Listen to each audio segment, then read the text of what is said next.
Si tiene Biblia, ábrala en Marcos capítulo 4, verso 35. Aquel día, cuando llegó la noche, les dijo: pasemos al otro lado. Y despidiendo a la multitud, le tomaron como estaba en la barca. Y había también con él otras barcas.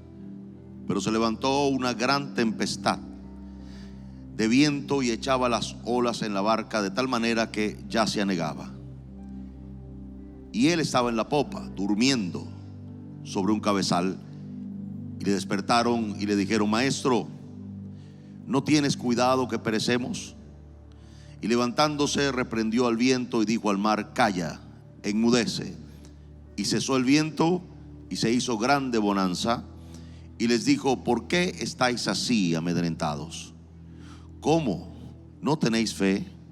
Entonces temieron con gran temor y se decían el uno al otro: ¿quién es este que aún el mar y el viento le obedecen?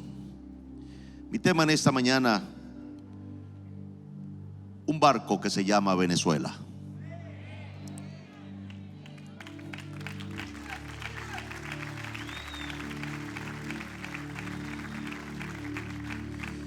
Quiero usar este pasaje en una comparación con el país. Creo que la iglesia debe tener todo el consejo de Dios. Una de las cosas que ha llevado a la iglesia a veces a ser extrema o radical es que solamente se le habla del plano espiritual, pero no se les habla muchas veces de la responsabilidad que tenemos en el plano natural. De por sí tenemos los ojos en el cielo, pero los pies sobre la tierra. Y esto nos hace ser espirituales de carácter realista. Quiere decir entonces que no ignoramos las realidades, no ignoramos las crisis, los sufrimientos. Y la mejor forma de no ignorarlos es tocarlos. La iglesia muchas veces se ha escondido o se ha aislado en locales como este grande o más pequeños, y están en su propia vida y están en la iglesia, pero no se relacionan como Jesús lo hizo con todas las necesidades. Una de las razones por la cual mi Señor Jesús era sensible a la necesidad era porque las tocaba. Incluso lloró en alguna ocasión por causa del dolor de otros. Sin embargo, se nos ha enseñado tanto a aislarnos de la gente y hacernos tan cerrados en nuestras creencias o convicciones, pero también en nuestra vida diaria, que terminamos entonces por remitir nuestra fe a un lugar, a un espacio físico y no a una vida. La fe debe ser para vivir, porque el justo por su fe vivirá. La fe no es para un momento, la fe es para todo el día, la fe es para toda la vida. Y esa fe me impulsa o me obliga a tener una dinámica práctica para esa fe. Y aprender no solamente a creer por mis cosas, sino a creer por las cosas de los demás. Jesús jamás necesitó ser sano, nunca, jamás se enfermó. Él no necesitaba creer por su sanidad, él ejercía fe para sanar a los demás. Y esa enseñanza práctica de la dinámica de la fe debe ser para nosotros una realidad de vida. La fe debe ser una fe para vivir y para ejercerla cada día, para creer por lo que necesitan, por lo que sufren. Y no es que nosotros no necesitemos o no suframos, pero siempre hay alguien sufriendo más que tú. Siempre. La razón por la cual vivo agradecido es porque he visto y he tocado el sufrimiento de la gente, y veo que hay gente que sufre mucho más que yo. Y en ese plano me convierto en un ser agradecido y no un ser quejoso, que aún teniendo mucho más que otros, se queja porque no tiene lo que quiere. Se convierte usted en un hijo malcriado, haciendo una llorona porque Dios no le da lo que usted quiere. Pero cuando usted toque la necesidad de otro y se da cuenta que hay otro que tiene más necesidad que usted, es cuando se eleva un agradecimiento de su corazón y dice: Señor, gracias, no había visto esta realidad. Hay gente que tiene mucho más problemas que yo y sufre mucho más que yo. Así que el agradecimiento proviene del reconocimiento de que Dios es bueno contigo. Yo no sé, ni debo interesarme en lo que tiene otro, debo interesarme en lo que Dios me ha dado a mí. Y desde esa perspectiva yo puedo ser agradecido, pero también puedo ser sensible, porque puedo darme cuenta que hay otros que necesitan más que yo. Y si yo he tenido fe, como dice Pablo, mis manos me han alcanzado o me han bastado para proveer para mí y para los que tienen necesidad. Pero Pablo hablaba de un plano, un contexto de fe. Hablaba del trabajo, pero el trabajo que proviene de una relación con Dios. De manera que la iglesia no puede seguir a espaldas de la necesidad de un pueblo o de un país. La iglesia debe dar respuesta en todos los planos, porque Dios nos mandó a ser cabeza de los montes. Dios nos mandó a ser luz en medio de las tinieblas. Dios nos mandó a ser la sal de la tierra. Y eso no habla de un sector, habla de todos los sectores. Ser luz es alumbrarlo todo. No alumbrar una zona o un lugar, sino todo. Y en esa visión de leudar, en esa visión de influenciar, debe ir la iglesia apuntalando todo el tiempo el camino para llegar a ese nivel máximo de influencia. Porque el reino de Dios es influencia. Si no es influencia, no es el reino de Dios. Si una iglesia en un lugar no es capaz de influenciar toda esa ciudad o todo ese lugar, no está siendo una iglesia de reino. Las iglesias no es el reino completamente. El reino es la influencia del rey. Es la influencia de una clase de personas o grupos o liderazgos que tienen la capacidad de tener la posibilidad de liderizar, la posibilidad de ponerse enfrente, como lo he dicho. Un verdadero líder no es el que cuenta las cabezas o cuenta los aplausos para hacer algo. Un verdadero líder es el que hace algo y luego voltea a ver si alguien lo sigue o si alguien lo aplaude. Porque un verdadero líder camina por convicciones, no por intereses.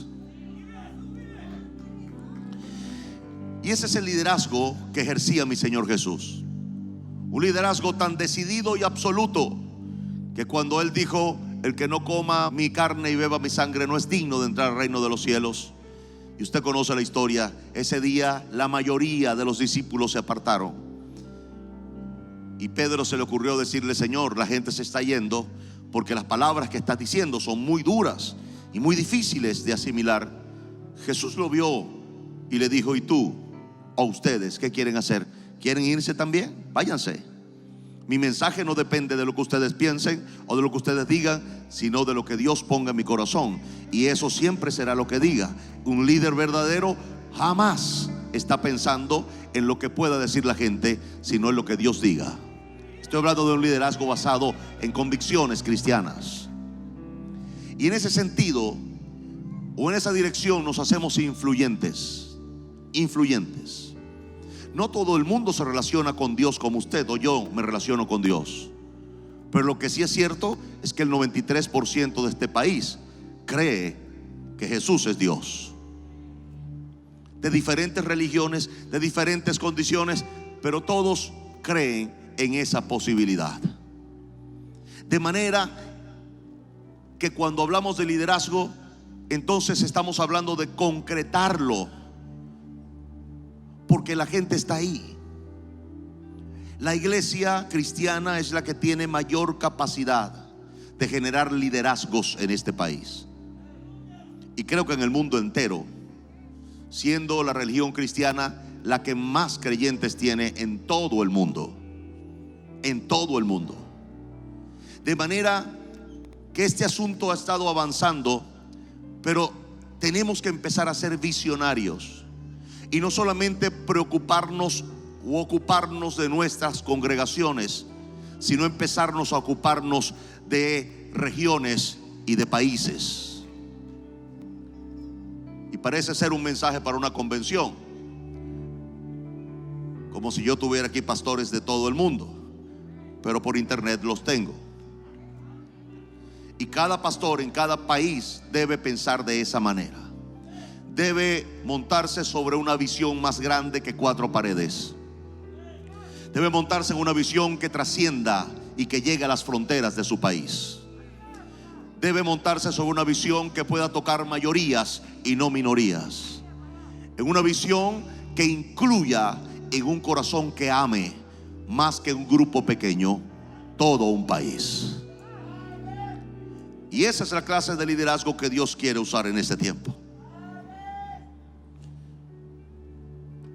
Partiendo de ese principio, escogí este nombre, un barco que se llama Venezuela, porque muchas veces he comparado este país a un barco, a un gran barco, donde estamos llamados a vivir unos 32 millones de personas, aunque algunos millones no estén en el barco ahora. Están llamados a ese barco. En la lista de pasajeros sus nombres aparecen allí. Todos los nombres de sus hijos, de sus sobrinos, de sus tíos, de mi hija, todos aparecen en una lista de ese barco que se llama Venezuela. Tenemos dos opciones: o entregarnos a que el barco va a la deriva y su fin es un montón de rocas hundiendo el barco, o entendemos que la responsabilidad nos obliga a hacer que el barco nunca se hunda. Como lo he dicho en algunas ocasiones, a algunos se les ocurrió hundir el barco para cambiar al capitán. Una gran idea. Algún grupo dijo: vamos a hundir esta cosa, y cuando esté hundido cambiamos al capitán. Sin barco no hay capitán. La condición de que el barco tenga un capitán es que el barco siga navegando. De manera que el plan debe ser más amplio. En primer lugar, evitar que se hunda poniendo parches en todo lugar, avanzando en una visión de mantenerlo y en una visión de construir y no destruir. Lo que quiero que sepan todos en este día es que Jesús está en este barco. ¿Alguien cree eso conmigo? Jesús está en este barco. Lo primero que leo en el pasaje y lo primero que resalta es que Jesús tiene un plan y una dirección para ese barco. Por esa razón da una orden y dice: pasemos al otro lado. Eso habla de una visión. Aunque los que están en el barco o los otros que están en el barco no tengan una visión clara, Jesús sí tiene una visión para el barco. En ese punto la visión más clara la tiene Jesús. Ya que no tenemos una visión muy clara o tan clara, lo mejor es unirnos a la visión que tiene Jesús para este país o para este barco. Jesús, que es Dios y que es un Dios dinámico, es un Dios que está completamente en movimiento. Por eso nuestra Biblia dice que la senda del justo es como la luz de la aurora, que va en aumentos hasta que el día es perfecto. Es un Dios de progresión, no de regresión. Y es un Dios dinámico, no estático. Por eso es que la iglesia entró en una especie de sueño, y hemos visto que poco a poco se está despertando. Y créame, cuando esta iglesia se despierte del todo, todos los millones de cristianos de este país se despierten del todo, va a haber un enorme movimiento en este país. Pero se durmieron porque se generó una visión estática. Quedémonos aquí, nadie salga de aquí, nadie vea hacia afuera, escondámonos todos en este rincón. Y el resultado fue una iglesia dormida, escondida, apartada. Pero cuando Jesús se monta en el barco, lo primero que genera es un movimiento, es dinamismo, diciéndole a todos dentro del barco: pasemos al otro lado. En otras palabras, no nos vamos a quedar estáticos, vamos a movernos hacia un lugar que hemos determinado antes. Y yo creo que Dios ya tiene ese lugar. Hay un lugar en el futuro, hay un lugar en los días que vienen. Hemos pasado por el agua y por el fuego, pero hay un nuevo lugar donde Dios quiere llevar a este barco, y lo va a llevar porque Dios siempre gana y nunca pierde. Y ese Dios dinámico que tenemos, que tiene una visión para el país, está ordenando: muévanse, avancen, no se queden estáticos, no se entreguen a las circunstancias. El que se entrega deja de luchar. El que deja de luchar deja de creer, y el que deja de creer muere lentamente. De manera que nuestra visión, nuestro llamado y nuestra responsabilidad es de avanzar, con mucho o con poco, pero hay que moverse. Hay que seguir haciendo de forma que haya movimiento, de forma que avancemos hacia el otro lado. Hay otro lado que no es este. Hay otra condición que no es esta. No es la condición del sufrimiento, no es la condición de la pobreza, no es la condición de la falta de todo bien. Es otra condición. Nosotros hemos visto este país en un pasado en una condición diferente, y llegó a una condición como la que está ahora. Pero llegó aquí y puede salir de aquí, porque como llegamos aquí, también podemos salir de aquí. Y eso es movimiento, eso es dinamismo. Tenemos y podemos salir, y Dios tiene un plan para este país. Dios tiene una ruta para este barco, y vamos a llevar este barco a ese lado que Dios quiere que llevemos este barco, sin miedo, sin complejos.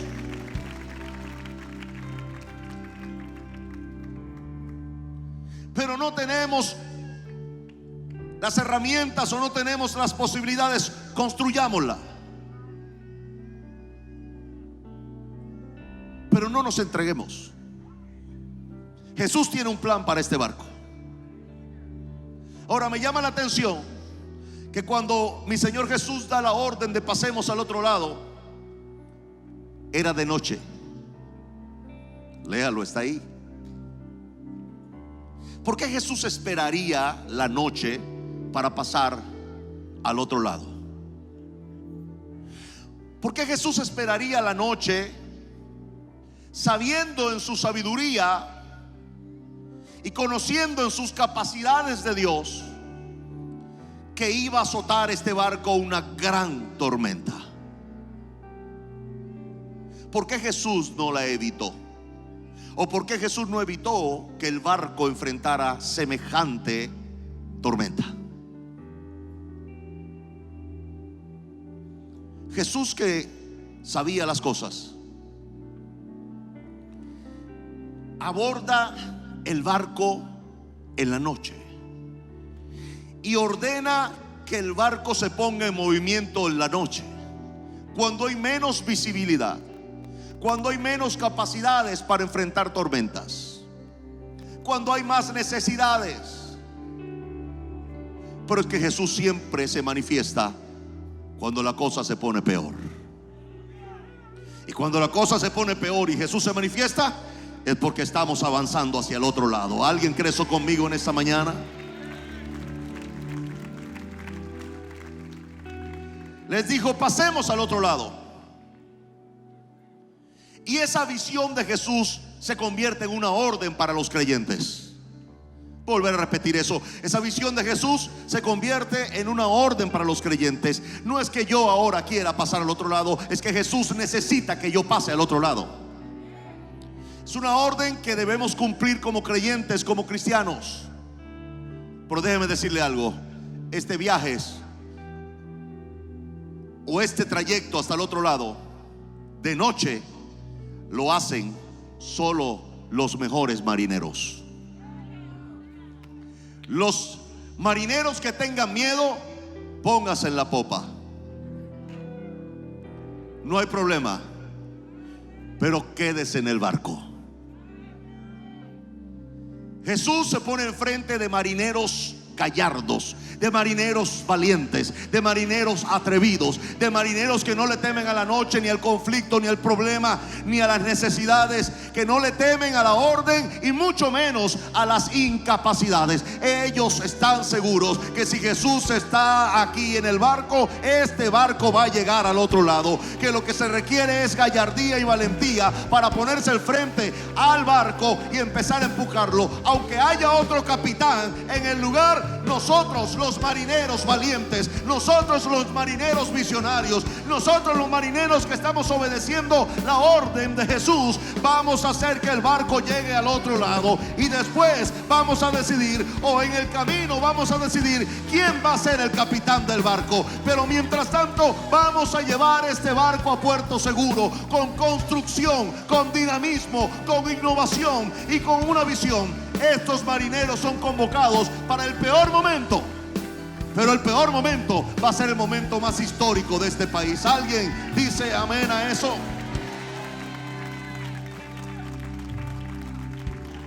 Así que Dios anda reclutando marineros de alto nivel que ni saben que son buenos marineros, pero que están listos no para quejarse, no para señalar, no para acusar, no para ver hacia el pasado, sino para ver hacia un futuro. Ven a sus hijos, ven a sus familias, ven a sus parientes y dicen: por ellos hay que llegar al otro lado. No podemos quedarnos en este sitio, tenemos que movernos por estas próximas generaciones al otro lado. No podemos dejar el barco aquí en medio a la deriva, tenemos que llevarlo a algún lugar. Y esas son las voluntades que se despiertan cuando llega un momento de Dios. Cuando llegó en el libro de Ageo, Dios dice que despertó el espíritu de Zorobabel, pero también despertó el espíritu del pueblo. Y dice mi Biblia y la suya que despertó el espíritu de todo el pueblo. Empieza a moverse algo en los corazones de las personas que usted no puede explicarlo, pero empieza a suceder. No olvidemos que hay un Dios grande en el cielo y que sus ojos están mirando hacia la tierra. Pasemos al otro lado. Es una orden del cielo que tienen que recibir los creyentes en la tierra, y es una orden que hay que cumplir. Y va a llover, sí, seguramente. Va a haber tormentas, esperamos tormentas. Va a haber sol, pues va a haber sol. Pero en medio de toda esa situación antagónica o en medio de toda esa tormenta, solamente la voluntad y la convicción de corazón son los que te pueden empujar hacia adelante. Son las que te llevan a agarrar la soga, son las que te llevan a izar las velas, son las que te llevan a remar, son las que te llevan a trabajar en un barco que parece que se va a hundir, pero en medio de toda la tormenta tú dices: este barco no se va a hundir, este barco va a salir adelante, y yo voy a hacer todo lo que esté a mi alcance para que este barco continúe navegando y vaya hacia el otro lado. Esa es la gente que al final del día, tal vez sus nombres no aparecerán en algún libro aquí en la tierra, pero con toda seguridad sus nombres aparecerán en un libro allá en el cielo, como los marineros más valientes que tuvo este país en el tiempo que más lo necesitaban.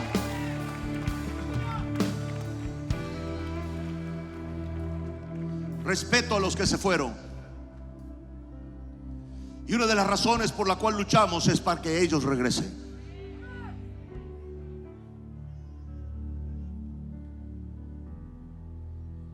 Para darle esa sorpresa un día a usted,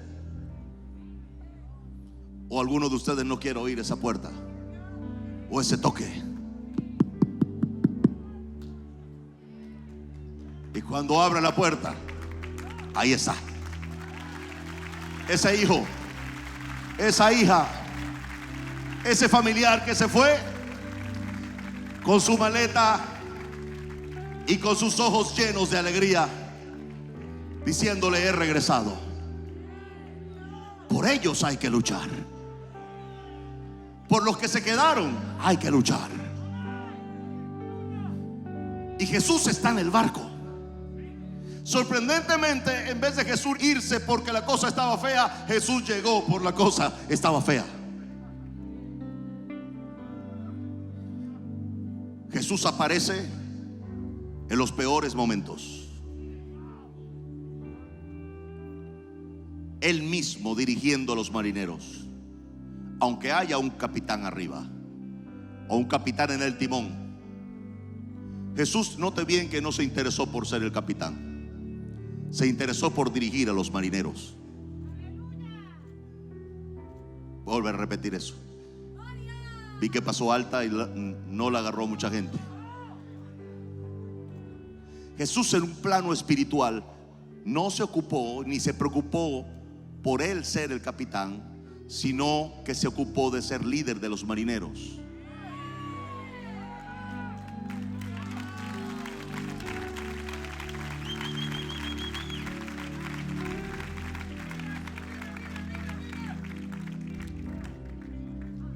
Eso indica que Jesús está al control del barco, aunque algunos pensemos que el control lo tiene el capitán.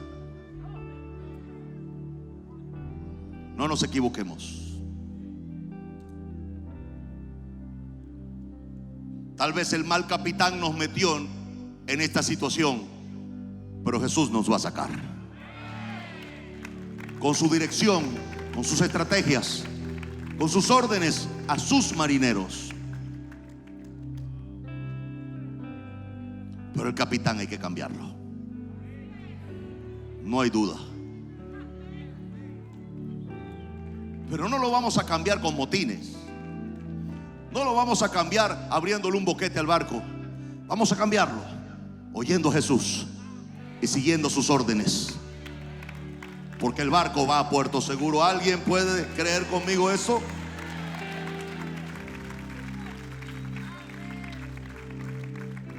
Hay un proceso que estamos pasando y que seguramente vamos a continuar pasando. Es la tormenta. Una brutal tormenta. Sorprendentemente, los marineros allí empezaron a hacer lo que más o menos ellos creían que era correcto hacer. Y como los marineros pensaron que eran suficientes, como los marineros llegaron a pensar que se las sabían todas, porque Pedro estaba ahí. Pedro era un experto marinero. Seguramente Pedro empezó a girar órdenes y a decir: hagan esto, hagan esto, hagan esto. A ninguno se le ocurrió acudir a Jesús. A ninguno. Ninguno de los marineros acudió a Jesús porque pensaron que se la sabían, que ellos tenían las capacidades. Pero mi Biblia dice que cuando habían hecho todo,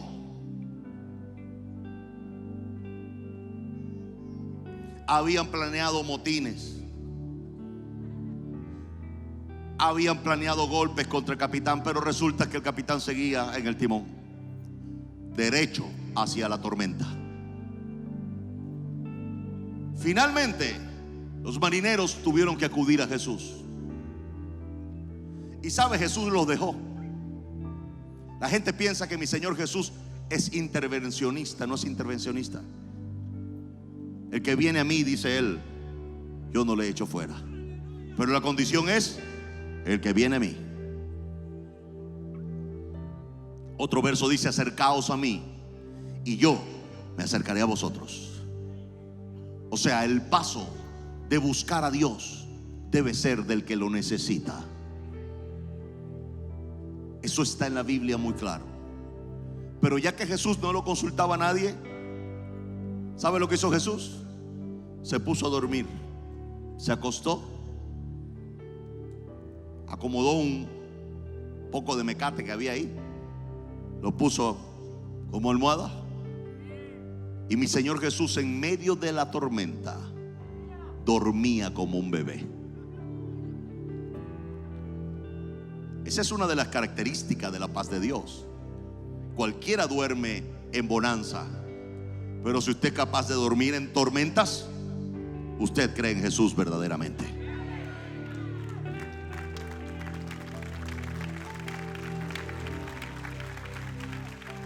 Entonces vinieron los discípulos desesperados.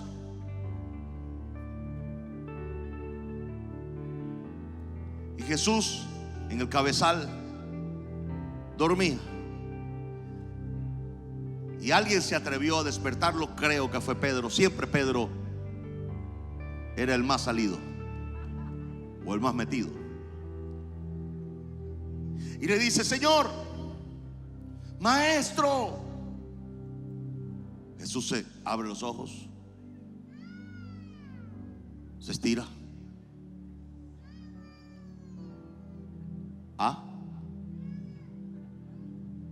Pedro lo ve mojado como un pollo pelucado.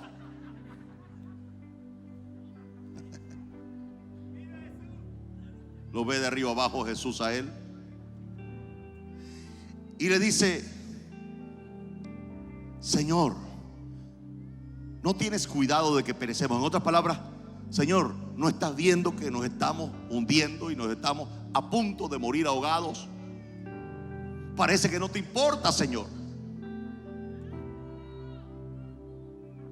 Jesús lo ve de arriba abajo y le dice: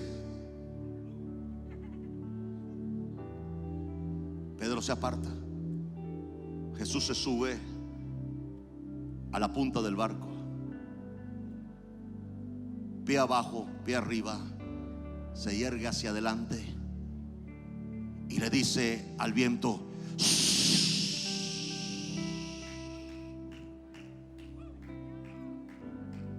y le dice a la tormenta: cesa. De manera inmediata, el mar, el bravo mar, indomable mar, se puso como un lago, tranquilo y sin olas.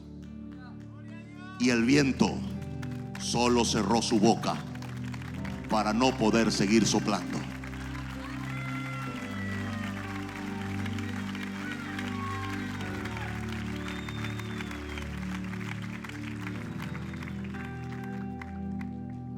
En otras palabras, el grave error de los marineros fue no acudir a Jesús.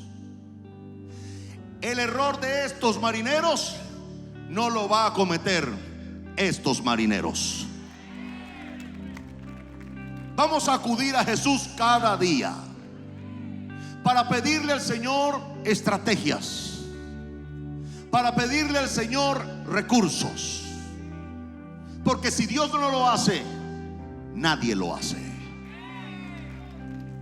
Si Jesús no calma la tempestad y hace enmudecer el viento, nadie más lo puede hacer.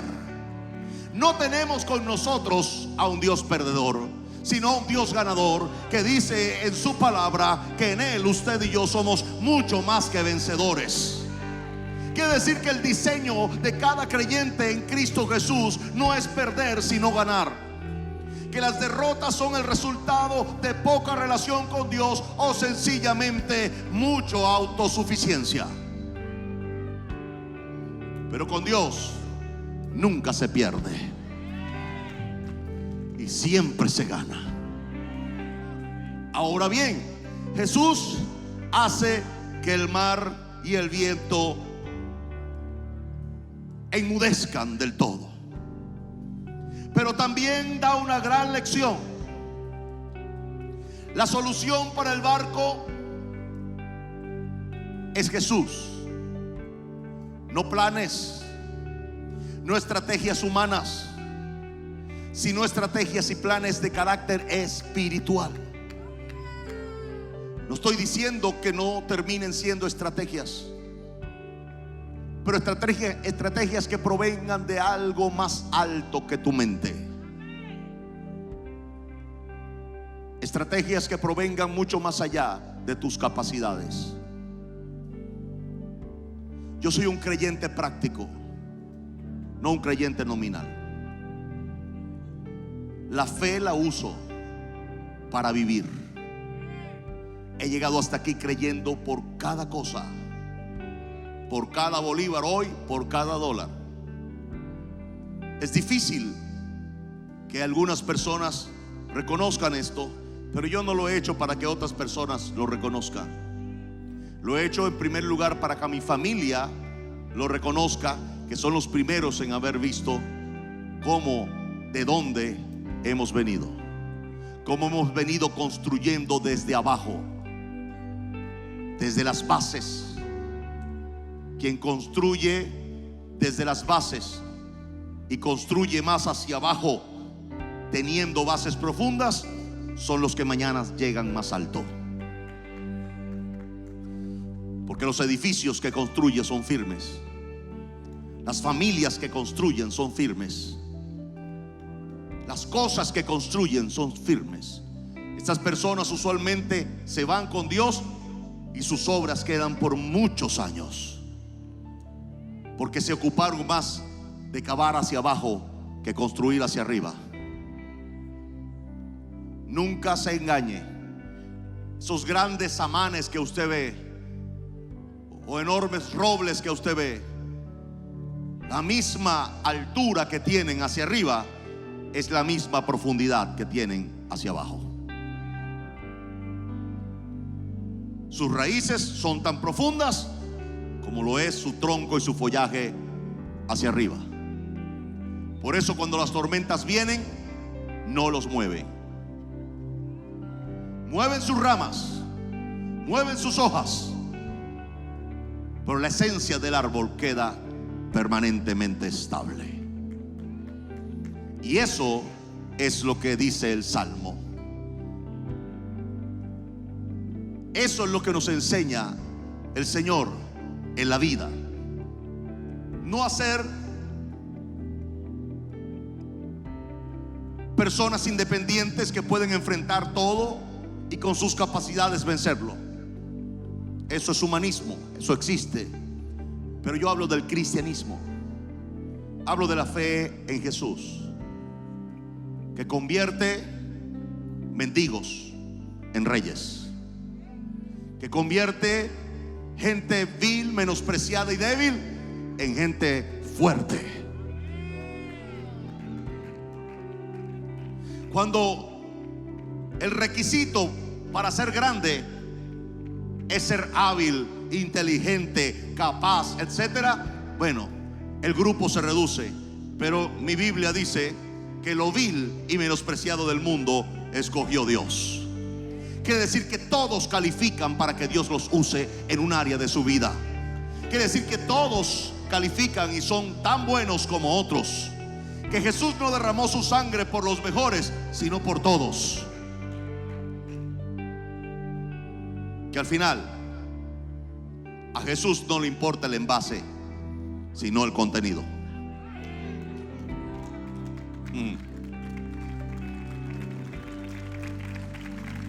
Hágalo como prueba. Compre un galón de agua, compre 2 litros de agua, compre 1,5 litros de agua, compre 600 centímetros cúbicos de agua, compre 330 centímetros cúbicos de agua y póngalos todo enfrente de su mesa. Al final, lo que a usted le importa no es el envase, sino el contenido. Así que no importa cómo sea su envase y las imperfecciones que tenga su envase. Lo que importa es el contenido, lo que hay dentro de su corazón. Y allí, y con eso es con lo que Dios cuenta. Él derramó su sangre por ti, sin importarle el envase. Él te señaló y te escogió, sin importarle los defectos del envase. Entonces, no nos autodescalifiquemos. Todos somos convocados a este barco. Todos somos convocados a pasar al otro lado. Y todos somos convocados a trabajar dentro del plan de Dios. Que nadie salga de esa línea. Todavía no somos capaces de comprender las posibilidades que tenemos. Por eso nadie sabe lo que tiene hasta que lo desarrolla. Atrévase a hacerlo. En mi vida he logrado las cosas que he logrado, no porque he sido hábil, sino porque lo he intentado. Lo he intentado. No pensé en mis debilidades, no pensé en mis incapacidades. Pensé en las habilidades y capacidades de mi Señor. Lo que soy y lo que seré es por lo que Jesús logró en la cruz del Calvario. Ya Él lo hizo hace 2000 años. Ahora yo lo tengo que creer y tomar, y ya. Es sencillo. No lo enrede usted haciendo 1000 cursos. No lo enrede usted leyendo 100 libros. Solo tómelo por su valor. Jesús te quiere dar paz, tómala. Jesús te da amor, tómalo. Jesús te da habilidad, tómala. Jesús te da prosperidad, tómala. Pastor, ¿y qué hago después? De gracias. Es todo lo que tiene que hacer. Después que yo le doy algo y usted no me lo puede pagar, ¿qué hace? Gracias. Pero tómelo y no lo enrede. ¿Usted cree que yo me voy a poner a decirle a Dios: Señor, ¿por qué a mí? Que soy un 7 cuero, que soy una lombriz, que soy una chiripa, un zancudo sin alas. ¿Sabe? Eso no es humildad. Olvídese, eso no es humildad. No, eso es baja autoestima, que por cierto no proviene de Dios, porque de Dios proviene toda buena dádiva y don perfecto. Proviene de Él. La autoestima no proviene, baja no proviene de Dios. Proviene de tus complejos, fracasos, frustraciones, etcétera, no de Dios.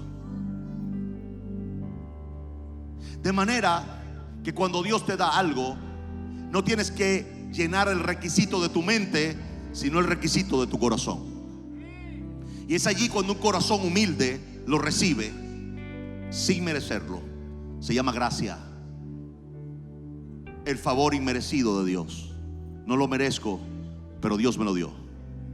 Así que cuando veo lo que Dios ha hecho conmigo, no me pongo humilde. Ay, Señor, ¿por qué a mí, Señor? Señor, ¿por qué yo? No soy gafo. Inmediatamente digo: gracias, Señor. Soy yo. No busques a otro. Soy yo. Yo lo voy a hacer. Ahora ayúdame, dame los recursos, dame la fuerza, dame el vigor, dame las estrategias, dame la visión. Señor, acompáñame, está conmigo. Tu Espíritu Santo me guía en todo momento. Y yo voy. Heme aquí. Así que esa es la gente que Dios recluta. No los mejores, sino los dispuestos. Esos son los que Dios recluta finalmente. Los que le dicen al Señor: Señor, aquí estoy. No me voy a olvidar de todos mis errores, Señor, pero si tú me usas con todos los errores que tengo, te seré leal y fiel hasta mis últimos días, siempre. La hoja de Dios es diferente a la hoja tuya. No es la misma hoja. Cuando Dios te ponga la oportunidad, Dios dice en su Biblia que todo lo que te llegue a la mano a hacer, hazlo según tus fuerzas. Hazlo. Lo voy a decir en lenguaje coloquial de Bertucci: no seas gafo, hazlo.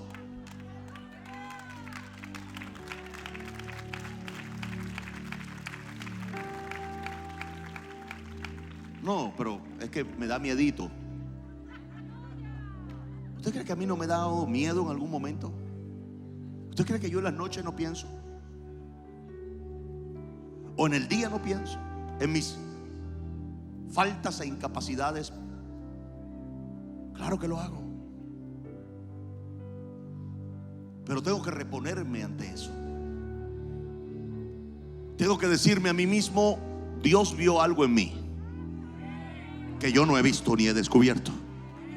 Pero como Dios es Dios y yo no, voy a trabajar por lo que Dios vio, aunque yo no lo sepa. Y tal vez Dios tenga la oportunidad y misericordia de mostrármelo en el camino. Pero si nunca me lo muestra, está bien. Al final del día no tengo que saberlo yo, lo tiene que saber Él. Así que el asunto de continuar en el barco. Ayer estaba en una asamblea en Miguel Peña y un jovencito me movió el corazón, diciendo que se había graduado con muchos esfuerzos de bachiller, que no había podido estudiar, que lo habían llamado desde otros países, algunos conocidos, diciéndole: vente, aquí hay mejores condiciones, aquí conseguimos trabajo, aquí ganamos tanto, lo que sea.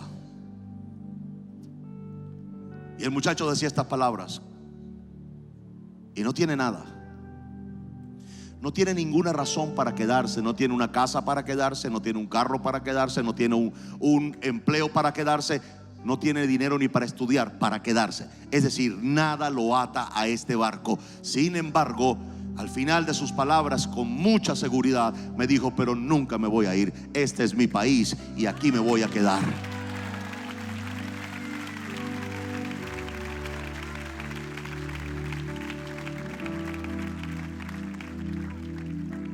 Movió su convicción. Esas son las palabras por las cuales, y la gente por la cual termino al final del día diciendo: vale el esfuerzo, Señor, seguir luchando.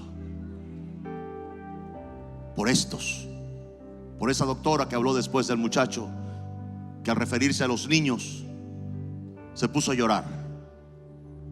Una mujer con una profesión joven, que le pagarían una buena cantidad de dinero en cualquier otro país, se queda bregando en unos lugares con lo mínimo requerido, viendo con dolor morir niños, viendo con dolor a un pueblo sufrido, sufriente, que solamente soporta la peor crisis de la historia. Pero sigue ahí, sigue ahí. Se habla o se dice fácil, pero cuando usted no tiene nada que lo ate al país y tiene ofertas fuera del país y decide quedarse en el barco, es porque en primer lugar usted ama este barco, y en segundo lugar sabe que este barco lo necesita a usted, y que mientras usted sigue en ese barco, los que se fueron podrán regresar. Pero si usted y yo nos vamos, entonces todos quedaremos afuera y el barco quedará con el peor capitán y a la deriva. Pero no lo haremos así. Convocaremos más voluntades y seguiremos en la visión de Jesús, pasando al otro lado este gran barco que se llama Venezuela, siguiendo adelante contra la marea, contra la tormenta y contra el viento, esperando que Jesús se ponga de pie y le diga a la tormenta: calla, y al viento enmudece. Pero mientras tanto, los marineros más valientes de la historia se pondrán dentro del barco a hacer que este barco siga su rumbo, flotando, construyendo, innovando, esperanzando. Y son esos marineros los que finalmente van a hacer un cambio de capitán y van a hacer que los que están en otros barcos regresen a su barco original, y podamos todos juntos como pueblo, unidos hacia el futuro grande que Dios tiene preparado para este barco. Créanme, vienen días de gloria para este barco, vienen días mejores para este barco, viene un gran y prometedor futuro para este barco, tanto que los que se fueron regresarán, y los que no son de este barco pedirán permiso para venirse a vivir a este barco. Y como los de este barco no somos de ninguna forma xenofóbicos, vamos a seguir abriéndole los brazos a la gente de otros barcos, de los barcos que están en problema mañana. Cuando vean este barco seguro, imponente, navegando y surcando el mar hacia el otro lado, Cristo, pues entonces le diremos a los otros barcos: nosotros pudimos con Cristo, ustedes pueden con Cristo. Inviten a Jesús a sus barcos para que no se hundan. Esa es la enseñanza del mañana, y este pueblo bravo va a darla, créame. Mañana se hablará del milagro de Venezuela, porque no creerán que aunque llegamos tan bajo, vamos a subir tan alto. ¿Alguien cree eso conmigo en esta mañana? Yo creo, yo no sé usted, pero yo creo que vienen días de gloria para este país, que vamos a pasar la tormenta. Creo que es tiempo de apretar los dientes, ponerle la cara más segura y firme a la tormenta, enfrentarla con gallardía y valentía, poniendo a Jesús de nuestro lado. Y después, cuando estemos fuera de la tormenta, quedaremos espelucados, remojados, pero vendrán tiempos mejores. Cuando usted vestirá diferente, se peinará diferente, y usted dirá: me acuerdo de la tormenta, pero lo dirá desde la más grande bonanza que usted ha visto en toda su vida. Créame, vienen días de gloria para este país.